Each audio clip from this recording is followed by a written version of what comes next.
In March of 2020, the NBA season was suspended. All games immediately stopped as the world dealt with a pandemic. 3 months later, the league was preparing to ramp up back at Disney World to finish the 2020 season and what we now know as the bubble. Adam Silver and the Board of Governors thought of many competition scenarios to finish the regular season and determine playoff matchups. One of the ideas was the 16 teams already in playoff position would advance directly to playoff play. Another was all 30 teams come to the bubble and finish with 72 regular season games and a play-in tournament. Both of these formats ultimately didn't go through because teams outside of playoff standings had no way to make a run for a playoff spot, and other teams worried about player safety and didn't want to show up and participate in meaningless games, like Michael Jordan expressed on a governor's call. The format the league eventually decided on was inviting 22 teams to the bubble. The teams invited had to be within 6 games of the 8th seed in their conference. If they weren't, they weren't invited. Each team would play 8 games to finish off the regular season, and after all teams played their 8 games, if the 9th seed was within 4 games of the 8th seed, they would advance to the play-in tournament to determine the last spot in their playoff conference. If the 8th seed wins, they'd go on to the playoffs, but if the 9th seed won, another game had to be played. The 9th seed had to win 2 games in a row to clinch a playoff spot, while the 8th seed only had to win once. In the Eastern Conference, the 9th seeded Hornets were 6 games back of the 8th seeded Orlando Magic, so no play-in game was needed, and Orlando was automatically advanced to the playoffs. In the West, the Trailblazers had to win 5 of their last 7 games. To ensure that they clinched the 8th seed over the Suns, they had to win their final game of the year against the Nets, which they did thanks to the 42 points scored by Damian Lillard, only a couple days after scoring 61 and 51 in Portland's previous games. Lillard went on to be voted MVP of the seeding games. This guy was not playing around in the bubble. The Grizzlies lost 6 of their 8 games in the bubble, while the Suns won all 8, but because Memphis had the tiebreaker over them, they claimed the 9th seed and were half a game behind the Blazers. And so the league's first play-in game took place, Damian Lillard and the Portland Trailblazers against Ja Morant and the Memphis Grizzlies. And despite still being in his rookie year, Ja Morant had his career high in the biggest game of his career so far. With 35 points and 8 assists, Damian Lillard led the Blazers with 31 points, and despite being down 16 points in the first quarter, the Grizzlies came back and made it a close game. But CJ McCollum put the finishing touches. Drives, pulls up, puts it in! CJ McCollum clutch here in the fourth quarter. The Trailblazers advanced to the playoffs, but they eventually lost to the Lakers in round 1 in 5 games. In November of 2020, the NBA Board of Governors unanimously approved the play-in tournament for 1 more year for the 2021 season. This time, the 7th to 10th seed would be involved. The 7th and 8th place team would face off against each other, while the 9th and 10th seed would play each other. The 7th and 9th seed would have home court advantage.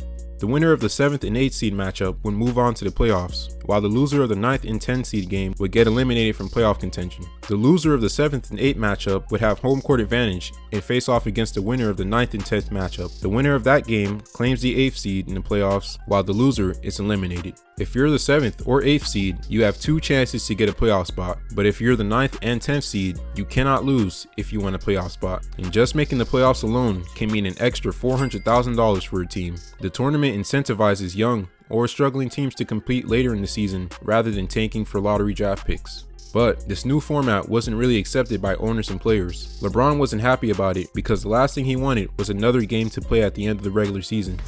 Whatever that thing is, whoever came up with that shit need to be fired. But whatever.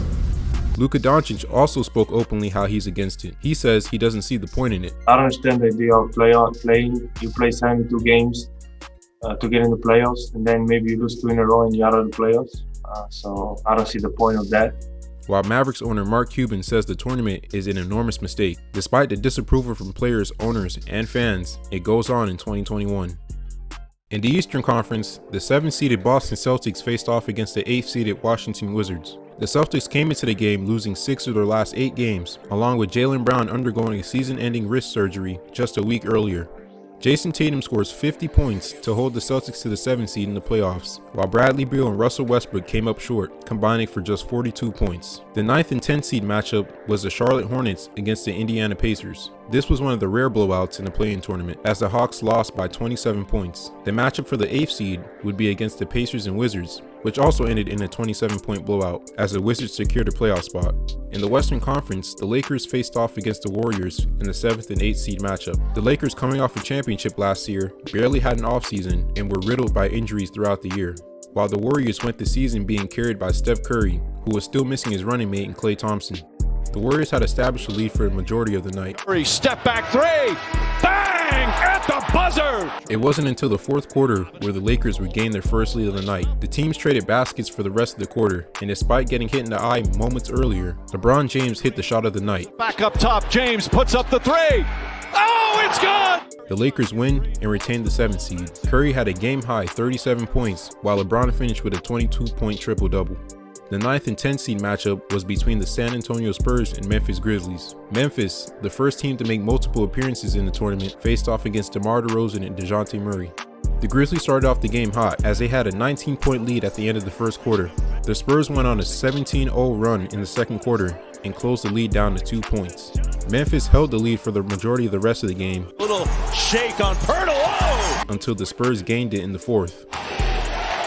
From the wing, jumper good. The Grizzlies recovered though and ended up winning the game and lived to fight another day. The game for the 8th seed between the Warriors and Grizzlies started with Memphis taking an early lead. Morant, Curry goes underneath the screen. Morant but Golden State crawled back into the game. launches one, rattles it home. Then Memphis built another lead, On the other end, Green defends, and it still gets to go. which was chopped down by the Warriors again. Fires, three-pointer, it's good. And for the third time, Memphis built a lead, a 9-point win with under 3 minutes remaining, only to give up a 9-0 run minutes later. And with an opportunity to win the game and a playoff spot, Draymond Green throws this up. Green drives down a lane, the floater's up, no good. And the game goes to overtime. And in overtime, the Grizzlies close the door. Burns puts it up, puts it in. John Morant knocks it down. The Warriors missed the playoffs for a second straight year, as Curry scores 39 in the loss, and Morant finished with 35. And for the second year, no playing team made it further than the first round of the playoffs, with the Celtics, Wizards, and Grizzlies being eliminated in 5 games, while the Lakers were eliminated in 6 games. And despite the backlash from players and owners, the play-in tournament was a success for the NBA. The Lakers and Warriors game was the most watched ESPN NBA game since the 2019 Western Conference Finals, and it brought the league more revenue. So the league decided to extend the tournament to the 2022 season. In the Eastern Conference, after a hectic season of missed games and trades, the Brooklyn Nets secured the 7th seed in the play-in tournament against the 8th seeded Cleveland Cavaliers. In this game, the Nets were simply better than the Cavs, as they were up 20 points by the end of the first quarter. Darius Garland tried getting the Cavs back in the game, finishing with 34 points, but Kyrie Irving, who started the game hitting his first 12 shots, led the Nets to a win, finishing with 34 points. The 9 and 10 matchup was the Atlanta Hawks against the Charlotte Hornets. The Hornets made their second appearance in the play-in tournament as the 10th seed, and they got nearly identical results to last season, a 29-point blowout as their playoff drought continues. The game for the 8th seed was the Hawks against the Cavaliers. Coming off a conference finals appearance a year earlier, the Hawks were now in a do-or-die game for the final spot in the postseason. The Cavs started the game on fire and went on to lead by as much as 14 points in the first half. And right before halftime, the Hawks lost Clint Capella, their starting center, for the rest of the game. Despite that, and Trae Young scoring just 6 points in the first half, he came out on fire in the second, scoring 32 points in the half and leading the Hawks to a playoff appearance. He finished the game with 38 points and 9 assists. The 7th and 8th matchup in the West was between the Minnesota Timberwolves and Los Angeles Clippers. The Clippers, much like the Hawks, were in the conference finals the year prior without playing with Kawhi Leonard, and now they're fighting for a playoff spot against a young Timberwolves team. And the Timberwolves were looking to make their second playoff appearance in almost 2 decades. This game was close the whole way through. 3, what a start. Battle him right off his back. George with a 3, good. Until the Clippers established a 10-point lead early in the fourth quarter. That's a 3 by Jackson. Anthony Edwards and D'Angelo Russell led the team back into the game and took the lead. For the lead. And despite the 34 points by Paul George, the Clippers lost, as the Timberwolves gave us one of the best moments in NBA history. Before the season, the Clippers traded Patrick Beverley, and he swore to get revenge on them by pushing them out the 7th seed. This was honestly one of the best nights in the NBA. The 9 and 10 matchup was between the New Orleans Pelicans against the San Antonio Spurs, who were making their second appearance in the play-in tournament. The Pelicans, without Zion Williamson, went on to win this game, and this game was not as close as the final score says. The Pelicans dominated the entire night, led by CJ McCollum, who finished with 32 points and 7 assists.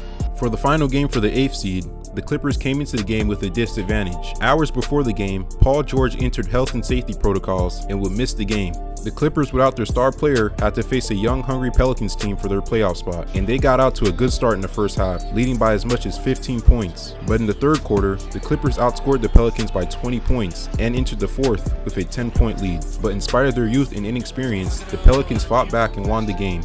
And the Clippers, who ended the season as the 8th seed and won 6 more regular season games than the Pelicans, did not qualify for the playoffs. And the Pelicans, who started the season 1-12 and were missing their best player, made the playoffs for the first time since 2018.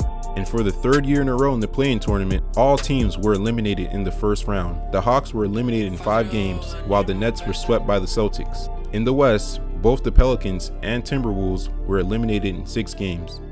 That offseason, the NBA Board of Governors approved the play-in tournament as a regular part of the future league seasons. Whether any player, owner, or fans disliked the format, it was here to stay for the foreseeable future.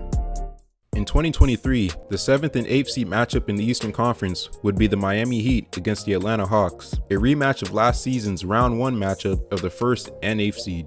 The Heat made it to the conference finals the year prior and lost in the Game 7, and despite the Heat winning 3 more regular season games than the Hawks, they did not hold on to the 7th seed. Atlanta, who fired their coach mid-season, held the lead for the majority of the game and even led by 24 points in the first half. Trae Young led the team with 25 points as the Hawks upped their play-in tournament record to 3-0. The 9th and 10th seeded game would be the Toronto Raptors against the Chicago Bulls. DeMar DeRozan makes his return to Toronto to potentially eliminate the team that drafted him and traded him out of the playoffs. The Raptors got off to a great start and held the lead in the first half. Got it off in time. Got it! Oh, Fred VanVleet! In the third quarter, they built their lead up to 19 points. For 3, got it! But that's where Zach LaVine started to come alive, scoring 17 points in the quarter and cut the lead down to 9 points at the end. For 3, Butter! In the fourth quarter, he'd scored 13 more to push the Bulls over the hump. LaVine baseline, he gets around to DeMar. On the cut! As they fought to play another game, LaVine finished with 39 points as the Raptors basically gave away the game, especially at the free throw line, where they shot 18 of 36 as a team. DeMar DeRozan's daughter was in the building, screaming at every Raptors attempt. Maybe she was the real difference. Leahy hangs in the air. The game for the 8th seed was between the Heat and Bulls. The Heat got up early in the game, clearly motivated by their loss to the Hawks, but the Bulls slowly crawled back into the game in the second quarter. By the end of the second and early third quarter, the Heat built back a small lead, which of course was answered by Chicago. And despite trailing for the majority of the game, the Bulls put themselves in winning position in the fourth quarter. Until Miami goes on a 12-1 run to take an 8-point lead with under 40 seconds remaining. Jimmy Butler went into playoff mode, scoring 31 points. Max Strus also helped him out, scoring 31 points as well, with 7 3-pointers made. In the Western Conference, both the Lakers and the Timberwolves make their second appearance in the play-in tournament. The Lakers, who started the year 2-10, made drastic changes to the roster mid-season and finished the year winning 9 of their 11 last games and looked to get into the postseason since missing out last season. The Timberwolves, on the other hand, came into the game without Rudy Gobert, who was suspended by the team for throwing a punch at a teammate, and Jaden McDaniels, who broke his hand after punching a wall after he committed his second foul of the game. Both of these incidents took place in the same game on the last day of the regular season. The Timberwolves took the lead early in this game, but the Lakers responded and took the lead late in the second. Then, the Lakers let the Wolves go on a 12-2 run in the final 3 minutes of the half as Minnesota entered the third quarter with an 11-point lead. Then the Wolves took off. Alexander takes it inside. Alexander. But the Lakers came storming back in the fourth, going on a 16-6 run to tie the game. With under 10 seconds remaining, the Lakers take the lead. Takes it in, kicks it out, Schroeder. And with the game and a playoff spot in hand, Anthony Davis does this. It's a 3 off, and it's a foul on Anthony Davis. Mike Conley makes all 3 free throws, and the game goes to overtime. The Lakers go up 5 in overtime, and Anthony Edwards makes it a 3-point game. Then the Timberwolves are given a gift, and they can't convert, and the Lakers end the game at the free throw line as they clinch the 7th seed. In the 9-10 matchup, the Pelicans make their second play-in tournament appearance, facing off against the Oklahoma City Thunder. The Thunder, who came into the season as the youngest team in the league, held their own against the Pelicans, who was without Zion Williamson again due to injury. The game was close the whole way through, McCollum staying with him, spins, gets inside, left-handed off the glass. Until the Thunder created some breathing space late in the third. Their lead evaporated minutes into the fourth quarter. It's got a clear path, throws it down. In spite of their inexperience, Shai Gilgeous-Alexander led the team to a win as they continued to fight for the 8th seed. Shai had the game-high 32 points while scoring 25 of them in the second half. For the final spot in the playoffs, the Thunder matched up against the Timberwolves. This game was close in the first half, but in the third quarter, the Timberwolves blew the top off, leading by as much as 17, and in the fourth quarter, the Wolves finished them off, winning 120-95 and solidified themselves as the 8th seed. The Atlanta Hawks and Minnesota Timberwolves were both eliminated in round 1 of the playoffs, while the Miami Heat and Los Angeles Lakers became the first teams out of the play-in tournament to make it both out of the first and second rounds of the playoffs. The Heat eliminated the first-seeded Bucks, 5th-seeded Knicks, and 2nd-seeded Celtics to be the first team out of the play-in to reach the NBA Finals. They unfortunately lost to the Nuggets in 5 games, while the Lakers went as far to the conference finals before being swept by the Nuggets. The play-in tournament has been a success in the NBA. From TV ratings to increased revenue, it's definitely provided high-level competitive games, as 9 of the 16 games in the tournament so far were decided by 5 points or less. Not to mention the players the tournament has featured so far: Steph Curry, LeBron James, Kevin Durant, Kyrie Irving, Paul George, and many other stars in the league. The tournament causes teams to rethink tanking and gives fans high-level basketball games in the regular season as teams fight for positioning in the standings. And with the 2024 regular season wrapping up, this season's tournament could feature another LeBron and Curry matchup with Jimmy Butler and Joel Embiid all possibly participating. This tournament is sure to give us fans more memorable moments entering the 2024 playoffs.